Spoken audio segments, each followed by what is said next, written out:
TV UAC y la Facultad de Lenguas y Letras presentan Lazos entre literatura y sociedad. Amarremos juntos los lazos que unen a la literatura y a la sociedad. Comenzamos. Bienvenidos a Lazos entre literatura y sociedad. Los saluda Cecilia López Badano y acá estamos a través de la señal de tv.uac.mx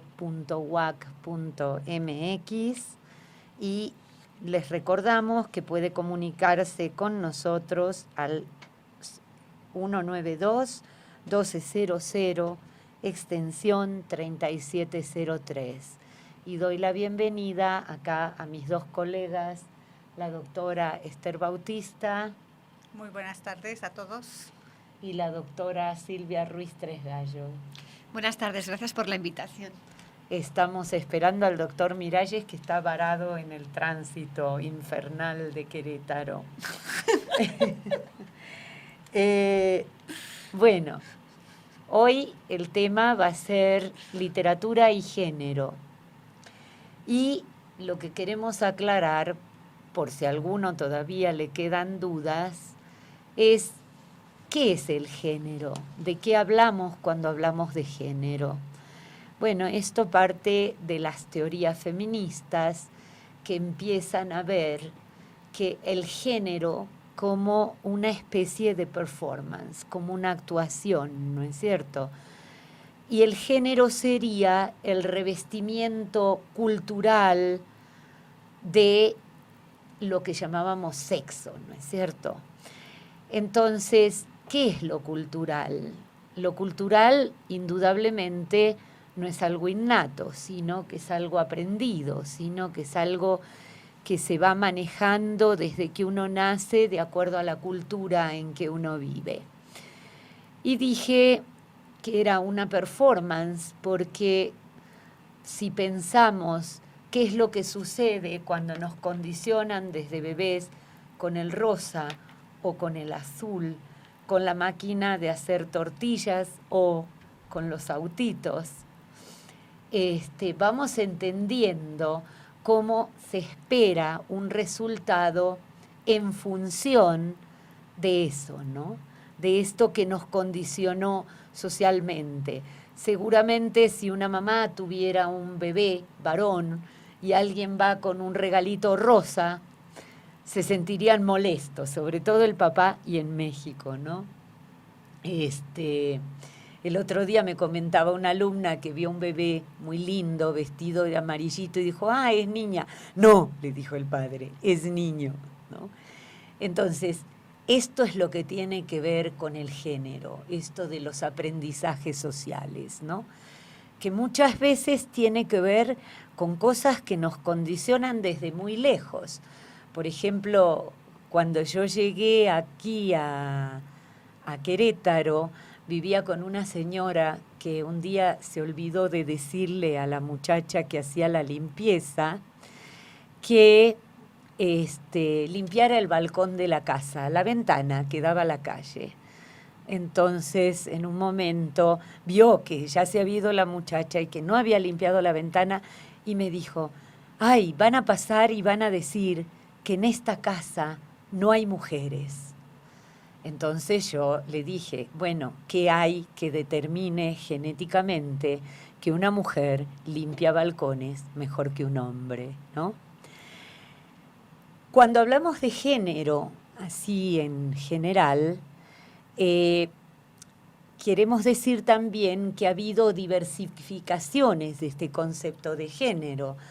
Por ejemplo, una de esas diversificaciones contemporáneas habla de la literatura queer. ¿Qué es la literatura queer? Es toda esta que no es ni femenina ni masculina, que tiene que ver con lo gay, con lo trans, con lo lésbico. Entonces se están produciendo, no conozco manifestaciones en México, pero sí se están produciendo en otras partes del mundo, tengo ejemplos de Argentina, literaturas con personajes trans, ¿no? Muy interesantes desde el punto de vista narrativo, desde el punto de vista novelístico. Y yo tenía también como tema para hoy cuáles son los usos y los abusos del género, ¿no? Bueno, uno de esos abusos es leer solo en función de los personajes femeninos o los personajes masculinos. Y bueno, podemos pensar en una obra tan conocida como Rayuela de Cortázar, cuando Rayuela ya cumplió sus 50 años en el 2013, ¿no? Cuando Cortázar presenta a Rayuela, las primeras que lo querían cocinar, bueno, es un término que podría ser femenino, a Cortázar, fueron las feministas, porque decían que las mujeres que mostraba ahí eran absolutamente tontas y se mostraban como madres de, esposas de, parejas de, el caso típico de la maga, ¿no? Que era para las muchachas de mi generación, yo tenía compañeras que hacían la performance de la maga y venían vestidas de negro a la universidad porque querían ser la maga, andaban recogiendo cosas por la calle. ¿Y quién es la maga? La mamá de Rocamadour, la pareja de Oliveira, esa mujer tonta que no puede explicar un cuadro, pero se emociona frente a Klee. Bueno, cuando se lo dijeron a Cortázar, él se horrorizó porque nunca había pensado en eso y su respuesta fue más o menos que él no había pretendido hacer un relato machista, sino solamente mostrar cómo eran las mujeres de su generación. Pero en eso también los hombres tienen mucho que ver, ¿no? Entonces, y claro, pinta a la típica mujer dependiente, compañera del hombre, la intuitiva, la que se emociona. Y el otro abuso de lo queer, Pero bueno, ¿por qué eso no sería, sería ¿por qué queer. sería un abuso? O No, sea, que bueno, se lea solamente. Claro, ¿cómo? porque es una lectura sesgada, Ujú. ¿no? O sea, no La hay de las solo feministas, mujeres. la de Claro, las una feministas. lectura sesgada, esto sería un abuso. O sea, buscar en los libros solo cómo son tratadas los hombres o cómo son tratadas las mujeres, o si la imagen de hombre es el hombre proveedor. Bueno, hay mucho más para ver en la literatura que eso, y después de todo, también es una representación social. Pero me voy a referir a un abuso todavía más excesivo. Cuando estudiaba en Estados Unidos, tenía un muy buen profesor de estudios del Siglo de Oro, era cervantista, y nos dio un libro que tenía una selección de ensayos sobre el Quijote. Entonces había uno que era algo así como una lectura queer del Quijote, donde su autor, seguramente un muchacho homosexual, y ahí está otra de las lecturas sesgadas, ¿no? Leo esto porque yo solo leo literatura escrita por homosexuales o literatura donde se presenten homosexuales. Entonces, su teoría sobre el Quijote, si se puede llamar teoría, era que era un texto queer porque eran dos hombres que dormían solos a lo largo de toda la historia, ¿no? Y cuántas noches durmieron juntos. ¿Quién puede asegurar que no hicieron algo? Entonces, claro que es una lectura forzada, porque creo que a Cervantes nunca se le ocurrió. Y esto no pasa por el hecho de que haya que obedecer al autor, sino por el hecho de que es algo que no estaba en el contexto del momento en que se produce. Aunque por ahí en los sueños de Quevedo aparece, en los sueños, uno de los sueños del infierno, creo que es, aparece el personaje que nadie sabe bien qué es, pero bueno, leído en su quiebre de manos, en su gestualidad, uno se da cuenta que va al infierno porque es gay, ¿no? Ahora, leído desde ahora. Bueno, pero ya lo tienes en el Renacimiento, por ejemplo, claro. en el Lazarillo de Tormes. aparece el famoso monje de la Merced, Sí. al cual No se me les... acordaba de eso. Claro, en el monje de la Merced, para el cual sirvió el Lazarillo, Sí. y que dice pues que suceden unas cosas con este monje que lo tuvo que dejar, Sí. que era un monje Ajá. como muy trotador, y que por unas cosillas que yo me sé le tuve que dejar, ¿no? Sí, Y que da claro. a entender que Sí. quizás Claro. había una relación pues Lo da a queer en entender. este sentido. Tú me decías el otro día del beso en la boca del Cid Campeador, que uno lo vería como la imagen de la De masculinidad. la masculinidad, y si le daba unos española. besos a Minaya estupendos. Claro, Sí. y besos en la boca. Y eran ¿no? besos en la Claro. boca. Cuando va a ver a su mujer el Cid, él se queda en Valencia esperando que llegue. Cuando está esperando a Minaya, no puede esperar, se va hasta la frontera de Castilla a buscarlo. Claro. Bueno, claro. en fin. Bueno, ejemplos entre los griegos, cuando uno lee la Ilíada, ¿no? En la Ilíada ya también aparece esta figura, cuando Aquiles vuelve al combate a matar a Héctor, y todo el descalabro emocional que tiene Aquiles cuando se entera De que que Héctor, Patroclo. que Patroclo ha muerto. Ujú. Patroclo era su filó, su compañero de carpas, su combatiente de al lado, ¿no es cierto?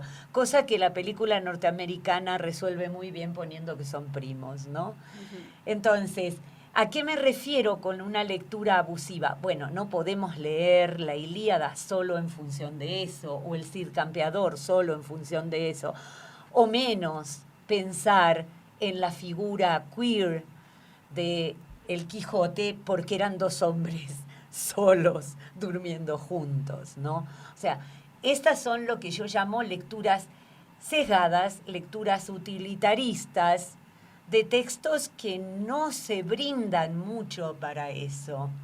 Bueno, le damos la bienvenida acá al doctor David Miralles, que nos va a hablar qué es el género. David. Muchísimas gracias, Cecilia. Bueno, el género para los telespectadores probablemente está un tanto confundido, sobre todo porque últimamente se ha puesto muy en voz la frase ideología de género, Ajá. ¿verdad? Y que nadie sabe, por supuesto, bien qué es lo que está diciendo cuando dice eso. Y bueno, para hablar de género, evidentemente hay que hablar y remitirse a lo que es una ideología, ¿no? ¿Y qué quiere decir esto? Lo primero que hay que tratar de explicar y tener muy presente es que cuando normalmente las personas piensan en ideología, piensan en un corpus organizado de ideas. Piensan, por ejemplo, en la ideología de un partido político, qué sé yo, la ideología del Partido Comunista, de la derecha, en fin, como un conjunto de ideas así muy, muy conscientes que muchas veces están escritas en manifiestos, ¿verdad? Y todo eso. Pero la verdad es que cuando nosotros hablamos de ideología estamos pensando en una cosa que por un lado es casi inconsciente, ¿verdad? Y probablemente en algún momento tuvieron un origen así, digamos, escrito, o que alguien pensó este tipo de cosas, ¿verdad? Pero luego las ideologías funcionan porque se hacen carne en la gente, y sobre todo porque se invisibilizan. Y lo que ocurre justamente con el género no se puede entender sin entender primero la ideología en la que se inscribe. Y esta ideología es la ideología patriarcal, que es una ideología que se considera y se piensa como algo natural. Es decir, está naturalizado todo lo que es la idea patriarcal, ¿verdad? La idea de que el hombre, por ejemplo, sería superior a las mujeres, y una serie de conceptos de ese tipo que nadie parece querer discutir, y que de hecho se ofenden a veces cuando se quieren discutir. Entonces, cuando hablamos de género, lo primero que tenemos que hacer es pensar que se trata de una ideología, ¿verdad? Y como buena ideología va cambiando a través del tiempo, y también cambia de acuerdo al espacio, de acuerdo a la cultura de la que se trate. Fundamentalmente, esta ideología de género, ¿verdad?, es una interpelación que la sociedad hace a las personas que nacen con sexo femenino. Entonces, es muy importante distinguir lo que es el sexo de lo que es el género. El sexo es una cosa aparentemente natural, sabemos, biológica, ¿verdad? Todos nacemos con un sexo, más o menos pronunciado o no, pero eso es otro cuento, ¿verdad? Es otro aspecto del asunto. Pero el punto es que cuando un bebé nace, ¿verdad? Lo que primero que se observa es si es mujer o hombre, si es macho o hembra, ¿verdad? Y luego eso es lo que motiva que se le interpele, ¿verdad? O se le adscriba un género. Y eso se hace de múltiples maneras, de maneras a veces que parecen inocentes. Por ejemplo, a las bebés, mujercitas, cuando nacen se les viste de una determinada manera. Se les pone ropita rosadita, ¿verdad? Y si es bebé varón, pues se le pone ropita celeste o azulita, en fin.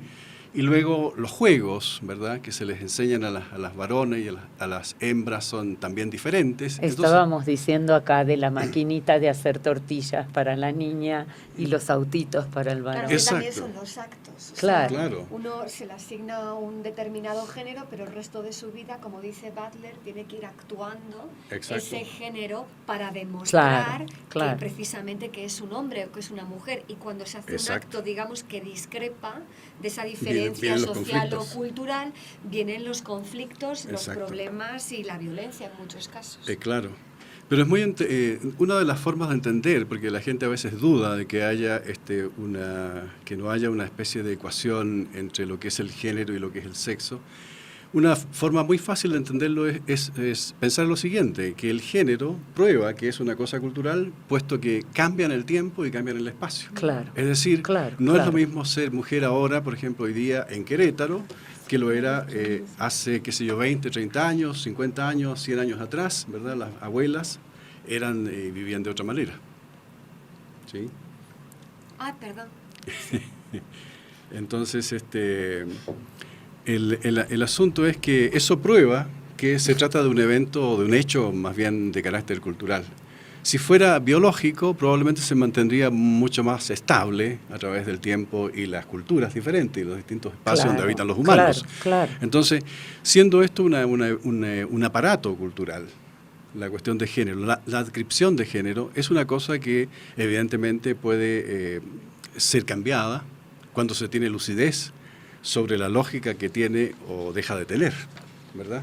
Esto motiva las luchas feministas, por ejemplo, ya en el siglo XIX y a lo largo del siglo XX, ¿verdad? Que son luchas políticas, porque cuando se trata de cambiar un elemento de la ideología dominante, evidentemente se entra en conflicto, ¿verdad?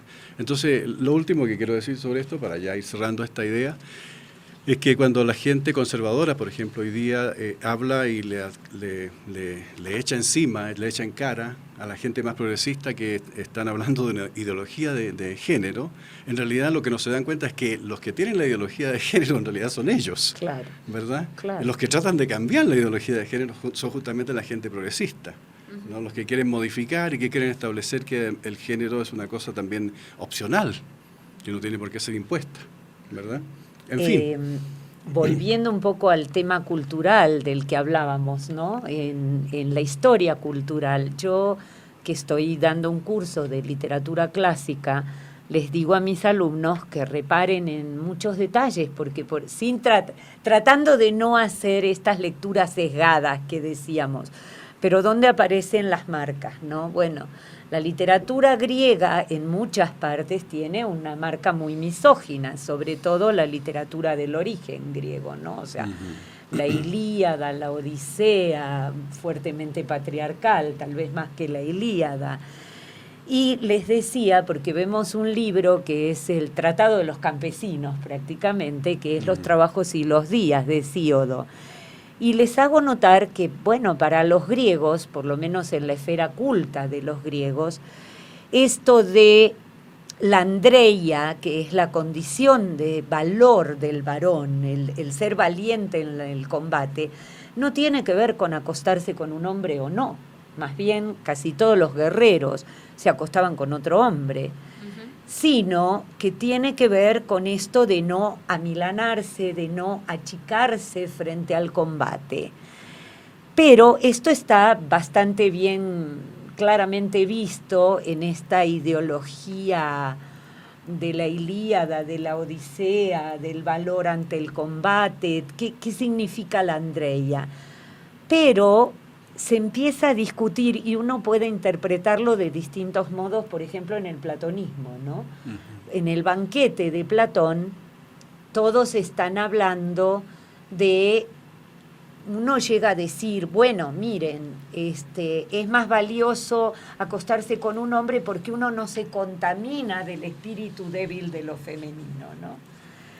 Y van hablando cada uno defendiendo su postura, y el último que va a hablar es Sócrates, ¿no? Y cuando Sócrates interviene, después que aparece, ¿cómo se llamaba el muchacho bello que aparece borracho en el banquete y le dice a Sócrates, lo interpela como, ¿qué tiene este hombre que ha dormido 2 o 3 noches conmigo y nunca me ha siquiera tocado, ¿no? Entonces ahí empieza la discusión sobre el amor a la belleza, ¿no?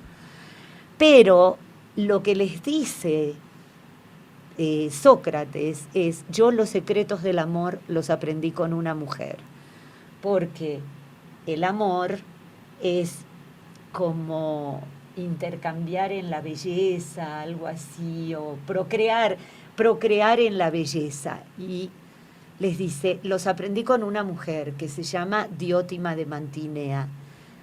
Esto es curioso, porque uno puede, si lo interpreta literalmente, aprendió los secretos del amor con una mujer porque es gestar en el amor. Pero si lo interpretamos metafóricamente, Diótima es como el temor de Dios, de Mantiniquea sería en el país de la magia. Entonces ya eso metaforiza mucho las cosas. Pero volviendo al punto, él dice que los secretos del amor los aprendió con una mujer. Con lo cual, como que pone la tapa final sobre todos los discursos gay, diríamos hoy, que se han pronunciado antes. Y hay un detalle importante al que vuelvo. Dije que Hesíodo, y dije este manual para los campesinos, que es Los trabajos y los días. Y hay una frase donde les dice a los campesinos que traten de no tener más de un hijo, porque si no le va a pasar lo mismo que a él con su hermano, que están disputando la pequeña porción de tierra que dejó el padre. Entonces, les hago la pregunta a mis alumnos, ¿cómo se hace en una época, o cómo se hacía en una época en que no existían los anticonceptivos, para no tener más de un hijo? Y no existían los anticonceptivos, no existían los preservativos, y no perder el sexo hedonista. Evidentemente, eso casi prueba que los griegos están usando la homosexualidad como una forma de control de la natalidad, cosa muy apropiada en un país de pequeñas islas que a la mañana tienen un tamaño y a la tarde tienen otro.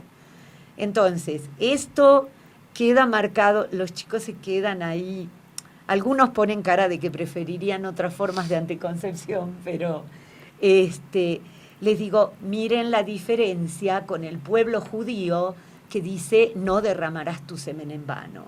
Si uno se piensa como el pueblo elegido y además es nómade en el desierto, no puede desaprovechar su semen, porque si no, ¿quién va a ser el pueblo elegido?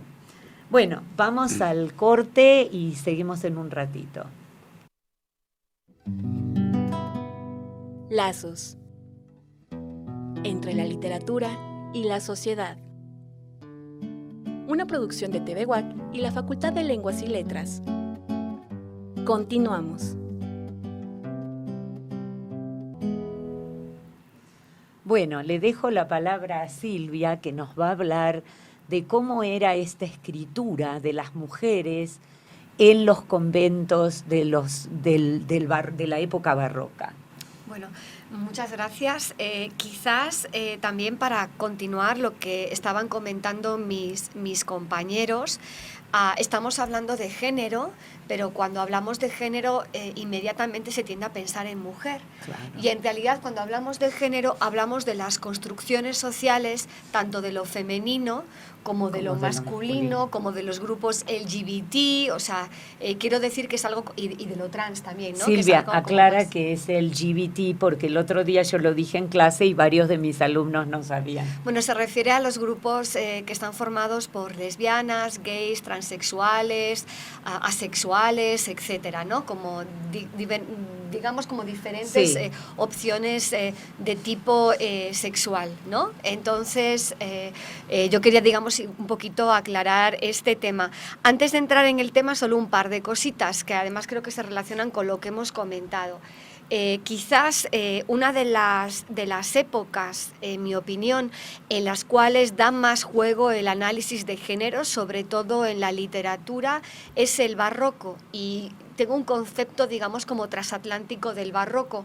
No me estoy únicamente refiriendo en el caso, por ejemplo, de España o de Europa, sino también en el caso de las Américas. Entonces es una época en la que surgen multitud de comedias donde se habla del tema trans, ¿no? Por ejemplo, aparecen mujeres que se visten de hombres. Claro, en Shakespeare también. Exactamente, ¿no? Por ejemplo, tenemos el personaje de Rosaura en Calderón de la Barca, en La vida es sueño, y bueno, en otros, también en otros textos, ¿no? Y después también tenemos, por otra parte, mujeres que no se comportan como se suponía que se tenía que comportar una mujer de la época, como es el caso, por ejemplo, del discurso de Laurencia en Fuenteovejuna. O también tenemos lo que se llaman las comedias de figurón, donde aparecen personajes masculinos feminizados, ¿no? Muy preocupados por la moda, feminizados, como el lindo Don Diego de Moreto, ¿no? Y de hecho en esta época tenemos Metrosexuales. Metrosexuales. Sí. Y después tenemos también las llamadas, por ejemplo, tenemos el caso de Catalina de Erauso, la monja alférez, cuya biografía se inspira en el caso de una monja que escapó a América y se convirtió en alférez del ejército, y que también es un caso muy interesante porque fue una mujer que en vida se le permitió vestir como hombre, y también se le dio una especie de bula papal por la cual se le permitía no solamente vestir como hombre, sino seguir ejerciendo determinados cargos, ¿no? O sea, se la reconoció públicamente como hombre, lo cual resulta muy interesante para la época, ¿no? Bueno, ahora ya me voy a centrar en el caso que nos ocupa. Entonces, cuando me comentaron de este tema de hablar de literatura y género, pensé que sería muy interesante hablar de la escritura de mujeres en el barroco. ¿Por qué? Si pensamos en una sociedad patriarcal, el valor de una mujer está en sus años de reproducción, es decir, en los hijos que puede tener durante esos años. Lo que es muy interesante es que precisamente que determinadas mujeres ingresaran en los conventos les va a permitir, precisamente al no tener hijos, piensen también que había una gran mortalidad de las mujeres a la hora de tener hijos, les va a permitir al ingresar en estos conventos estar en un espacio femenino, seguía siendo controlado por los hombres, por los confesores, por la Inquisición, pero es un espacio muy interesante, una especie de república femenina, ¿no? En un espacio totalmente patriarcal. Y precisamente se les da la oportunidad a muchas mujeres de escribir dentro de los conventos. Tenemos que pensar que también la escritura era una forma de control, es decir, los confesores leían lo que escribía la monja para comprobar que se estaba preservando la pureza de la fe, etcétera. Pero se les permite escribir, ¿no? Entonces, quizás quería hablar someramente de algunos casos. Quizás el más famoso es el de Teresa de Jesús en España. De hecho, el libro de la vida que ella escribe va a ser un libro que van a leer todas las monjas, no solamente en esta época, sino incluso hoy en día. Se convierte en una referencia del camino de perfección, del camino espiritual de una monja, ¿no? Con determinados lugares comunes, ¿no? Pero, en fin. Entonces, esta vida va a ser una referencia para las vidas de otras monjas en España y también de las vidas de otras monjas en América. Y dentro de este aspecto yo quería mencionar sobre todo el tema del cuerpo.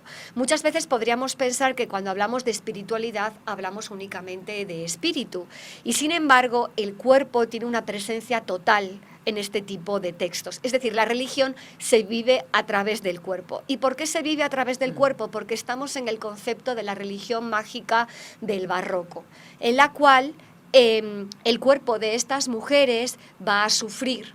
y este sufrimiento forma parte de lo que ellas le entregan a Dios.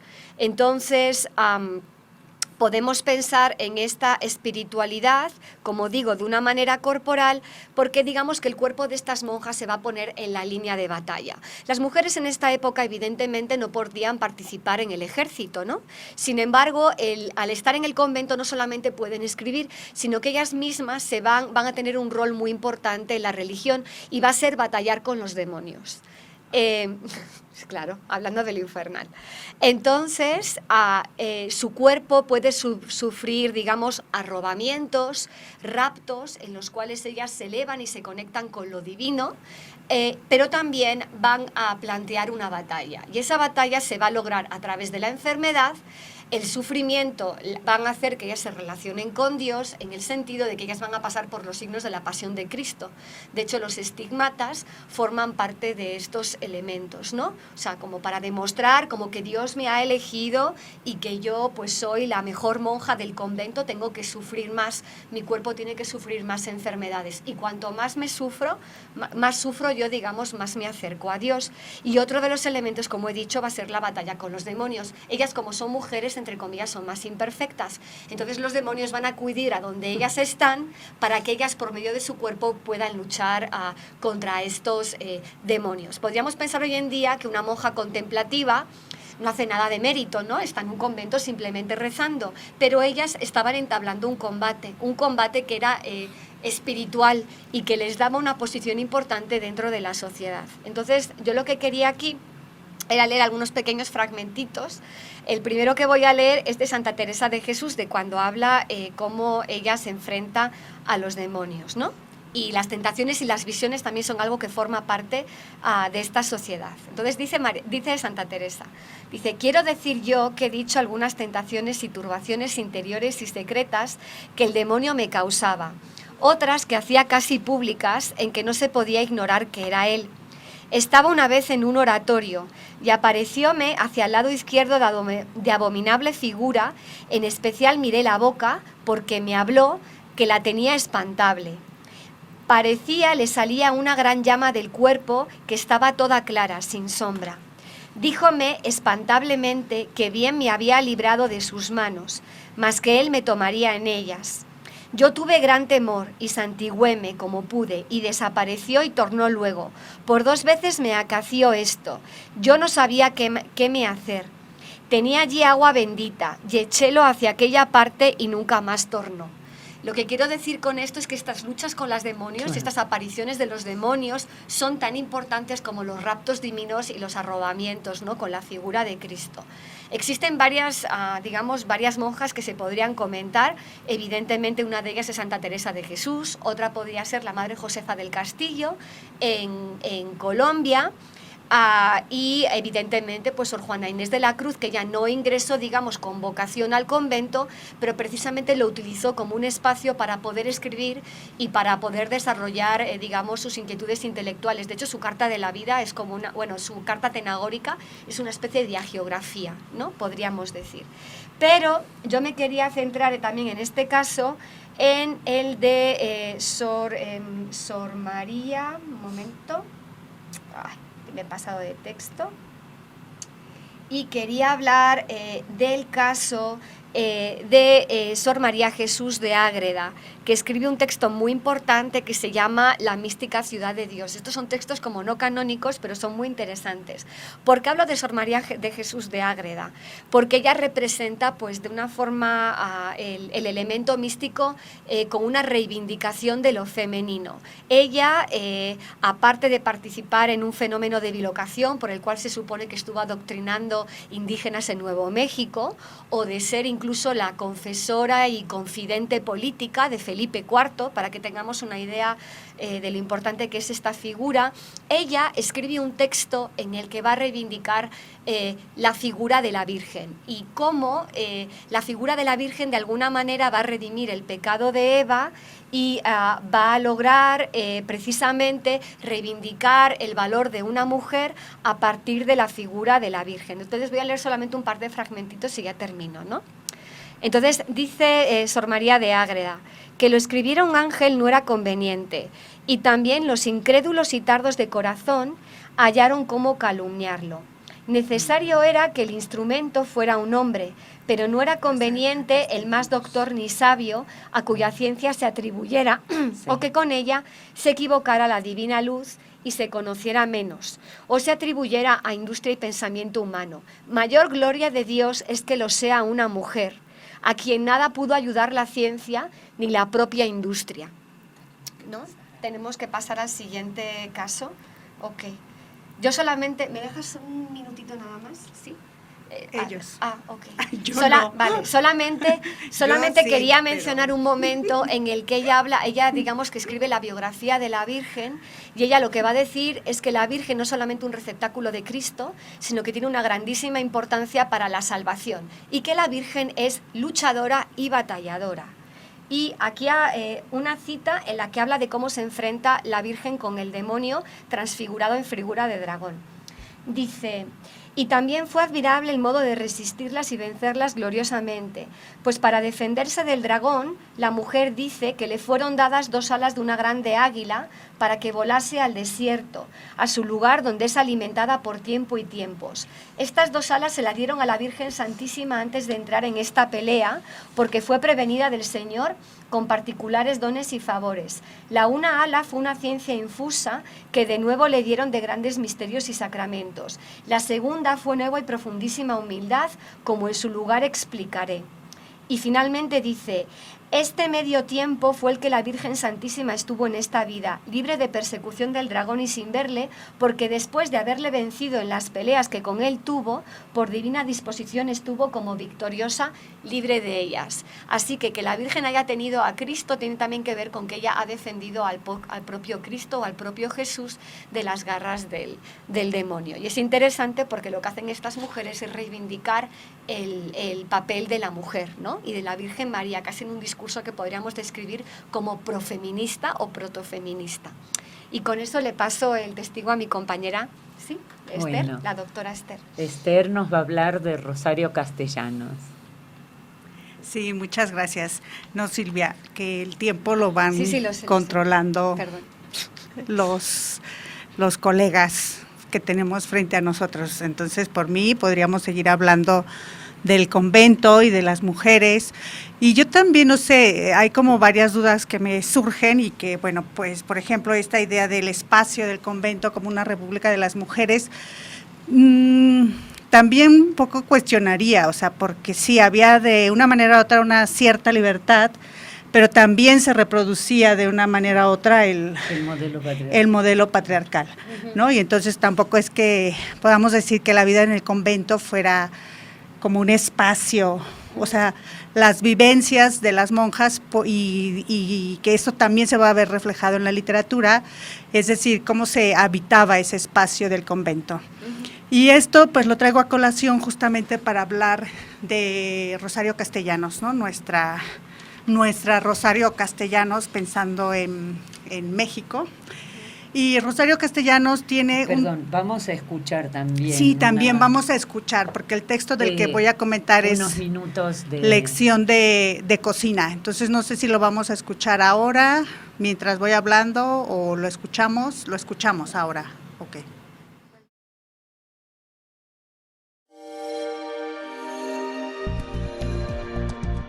Descarga Cultura. .unam.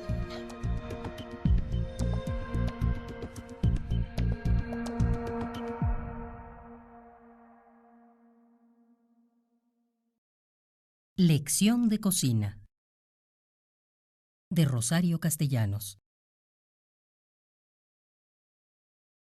La cocina resplandece de blancura.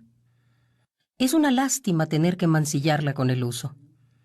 Habría que sentarse a contemplarla, a describirla, a cerrar los ojos, a evocarla. Fijándose bien, esta nitidez, esta pulcritud, carece del exceso deslumbrador que produce escalofríos en los sanatorios. O es el halo de desinfectantes, los pasos de goma de las afanadoras, la presencia oculta de la enfermedad y de la muerte. ¿Qué me importa?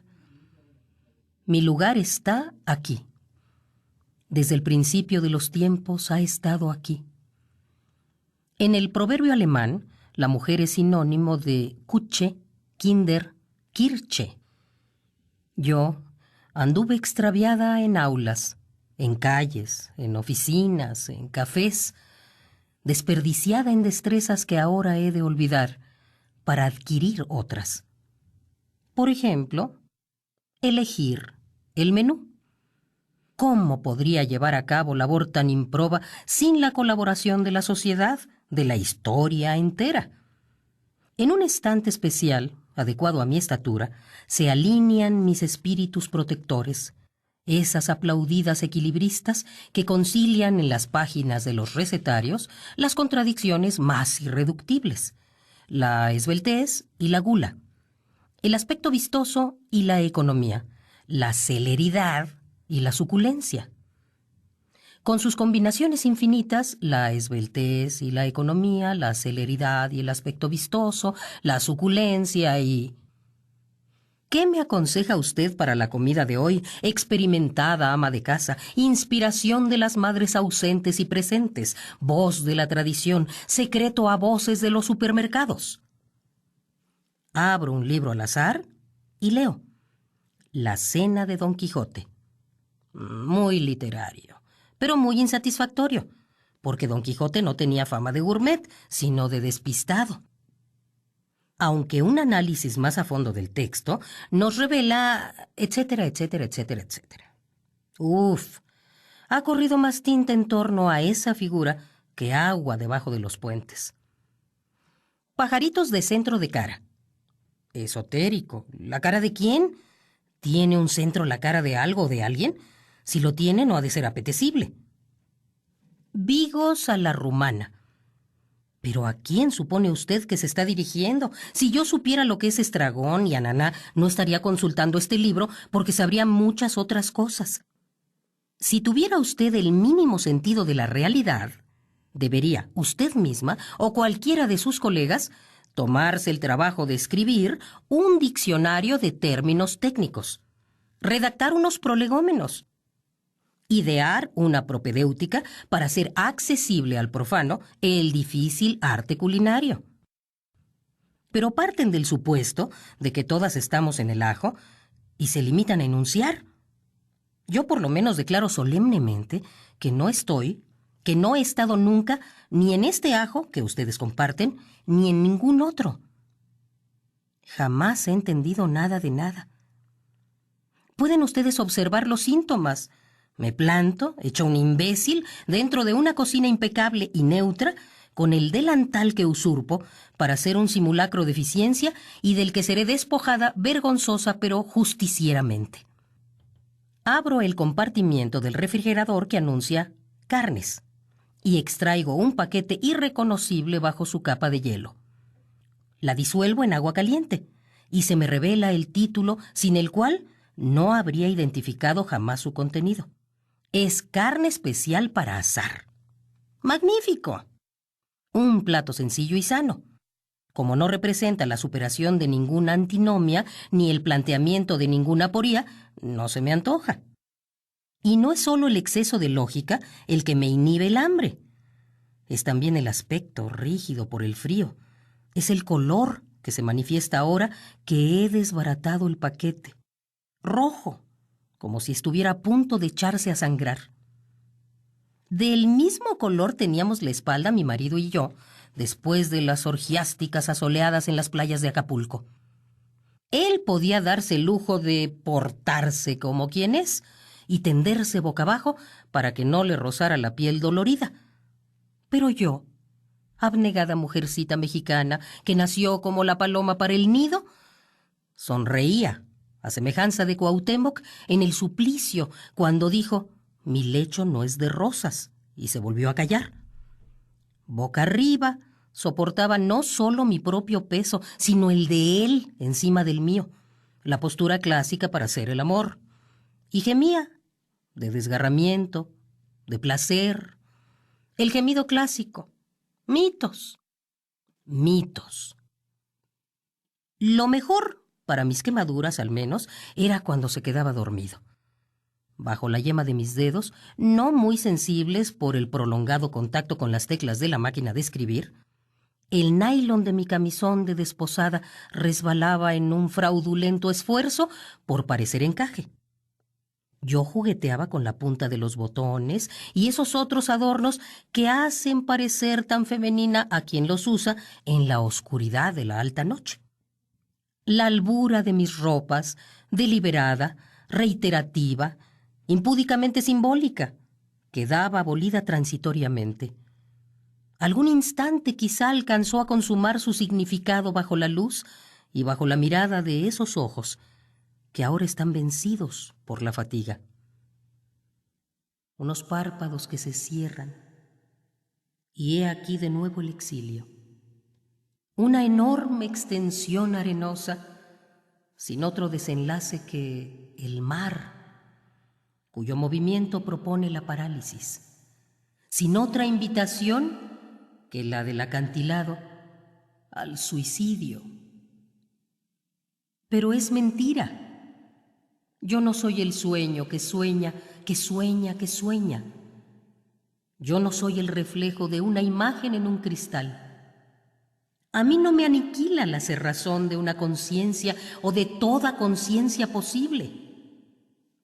Yo continúo viviendo con una vida densa, viscosa, turbia, aunque el que está a mi lado y el remoto me ignoren, me olviden, me pospongan, me abandonen, me desamen. Yo también soy una conciencia que puede clausurarse, desamparar a otro y exponerlo al aniquilamiento. Yo, la carne bajo la rociadura de la sal, ha callado el escándalo de su rojez. Y ahora me resulta más tolerable, más familiar. Es el trozo que vi 1000 veces sin darme cuenta cuando me asomaba deprisa a decirle a la cocinera que no nacimos juntos. Nuestro encuentro se debió a un azar. ¿Feliz? Es demasiado pronto aún para afirmarlo. Coincidimos en una exposición, en una conferencia, en un cineclub. Tropezamos en un elevador. Me cedió su asiento en el tranvía. Un guardabosques interrumpió nuestra perpleja y hasta entonces paralela contemplación de la jirafa porque era hora de cerrar el zoológico. Alguien, él o yo, es igual, hizo la pregunta idiota pero indispensable: ¿usted trabaja o estudia? Armonía del interés y de las buenas intenciones, manifestación de propósitos serios. Hace un año yo no tenía la menor idea de su existencia, y ahora reposo junto a él con los muslos entrelazados, húmedos de sudor y de semen. Podría levantarme sin despertarlo, ir descalza hasta la regadera. ¿Purificarme? No tengo asco. Prefiero creer que lo que me une a él es algo tan fácil de borrar como una secreción, y no tan terrible como un sacramento. Así que permanezco inmóvil, respirando rítmicamente para imitar el sosiego, puliendo mi insomnio, la única joya de soltera que he conservado. Pues estamos nuevamente de vuelta aquí en el programa que estamos hoy tocando, que es Literatura y Género. Entonces nos quedamos con Rosario Castellanos en este texto de Lección de Cocina que se publica en Álbum de Familia en 1971.